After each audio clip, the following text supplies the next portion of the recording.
All right, fam, let's get straight to it. You ever feel like life just keeps throwing you stuff that's way bigger than you, like full-on giant mode? Yeah, we've all been there, but here's the thing. Killing giants isn't as wild as it sounds if you know what you're made of. So check this. David. Yeah, that David. Before he even stepped up to fight Goliath, the dude already took down a lion and a bear. Seriously, picture that. Riding solo, out in the wild, watching over all of those sheep for his pops. His brothers couldn't help because they were out fighting against the Philistines. So anyway, there he was. No squad, no hype, just him and some sheep and some straight up big beasts. And he handled it. You see, in the good book, in a place called 1 Samuel 17 verses 34 to 17, you can read the story for yourself. It says that David was talking to a man named King Saul. He said to Saul, "I used to watch my pop's sheep, and when a lion or a bear came and took a lamb out of the flock, I ran it down, and I laid them bombs on it, and I struck it down. And I took my pop's little lamb out of its mouth. And when it rose up against me, I caught it by its beard and struck it, and I killed it."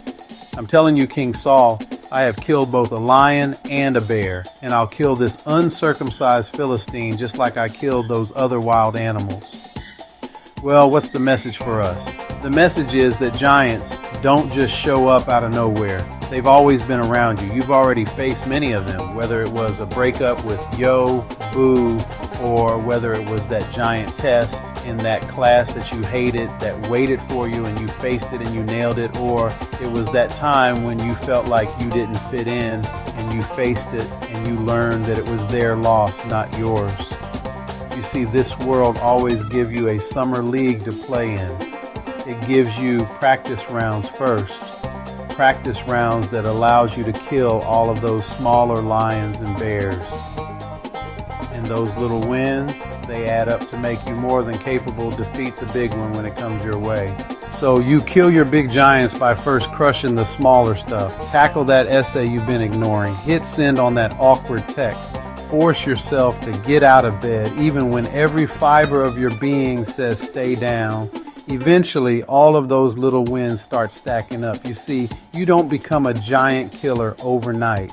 And when that big, scary thing finally shows up, the giant, you'll realize you've been buffing up.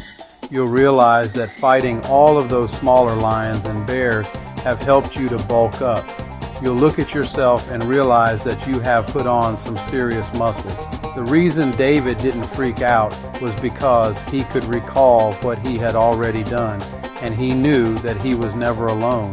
So one day he put to pen the real reason behind his confidence. He wrote, "The Lord is my shepherd, and I shall not want.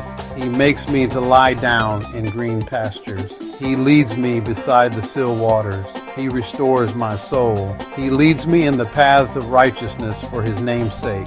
Yea, though I walk through the valley of the shadow of death, I will fear no evil, for thou art with me." David understood that it is the Lord that gives us victory over the giants in our lives. Giants look huge, but with the Lord, you're stronger than you think. So here's the move. Don't wait for confidence to magically appear. Work on it now. Build it brick by brick and win by win. Then when that giant stands in your way, do to it like you did to those other smaller lions and bears that stood in your way. So, are you ready to go and fight that giant that has you frightened? Has it taken one of your pop's precious little lambs? I think you're ready. Okay, so if you enjoyed this video and gained a glimpse into David's mindset in going up against Goliath, do me a huge favor. Smash that like button, drop your biggest giant in the comments, or just go do that thing you've been putting off. You got this. Taking down giants is easier once you know what you are and who's fighting with you. We out.